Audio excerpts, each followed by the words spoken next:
What's up, everyone? Welcome back to another edition of Sports to the Wire. For those of you who are actually new to the show, I am your host, Rashid White. All right, so today's video is going to be about Aaron Rodgers and him actually admitting that he's finally misled people about his vaccination status against COVID-19. Let's get into the article. The three-time NFL Aaron Rodgers admitted on Tuesday that he misled people about his COVID-19 vaccination status, having previously insisted that he had not lied whether he has been immunized against the virus. The Green Bay quarterback, who was unvaccinated, tested positive for COVID-19 last week and received widespread criticism for telling people in August that he was immunized when asked if he's been vaccinated. Okay, so a couple of things about that right there. Now, people that have taken the vaccine are actually testing positive for COVID-19. And this is why in the NBA, they are actually, pushing booster shots right now, because you got a lot of people you see in some of the MLB plays that they actually testing positive for COVID-19 there. Now,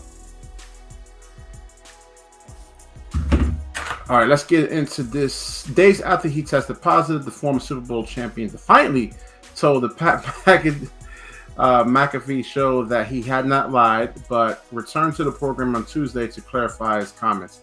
You know, there's different ways of immunity in a sense, though, and you never know. He could have taken an antibody test and excuse me there. And have antibodies. And how long those antibodies actually last in the body, natural antibodies actually last in the body, is they're saying, according to the science, the CDC, 2 to 4 months. So we know that antibodies is a natural immunization there. So, I mean, he could have been, meaning by that. And who knows if he was actually in the mood. And the thing is, he doesn't really have to share his vaccination status with anyone. There's medical privacy laws that we're actually entitled to here, and he doesn't have to share it with anyone. All right, so his remarks last week sparked outrage from across the sports world, with basketball Hall of Famer Kareem Abdul-Jabbar accusing him of damaging professional sports. I think, Kareem, you are with your woke nonsense. I have to stay true to who I am, Rodgers said. I stand behind the things that I've said, and I have a ton of empathy for people who have been going through the worst part of this pandemic, which has affected us in all different ways. Yeah, that's the whole thing about this. Not everybody is affected the same way. This is not like a stroke or a heart attack where, okay, if you have a stroke, you have a high probability of losing, speech and paralyze, for one half of your body there, motor function, heart attacks, the same thing. Everybody's been affected differently, So if someone has a mild heart attack or a very, very minor stroke, I guess, they're not going to feel the same way or can't really understand how people will actually feel with somebody who had a real major stroke. We don't even know. Just like most men don't understand how childbirth is, so we can't really relate to that. So if he hasn't really been truly impacted by that, and what do you expect a man to really do?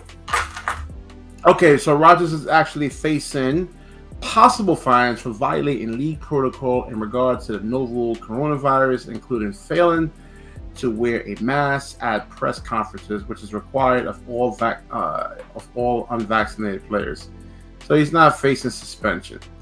All right, so I mean, and listen, he wasn't wearing a mask, and he wasn't vaccinated, and the people that were at the press conferences, more than likely a high probability that they were actually wearing masks.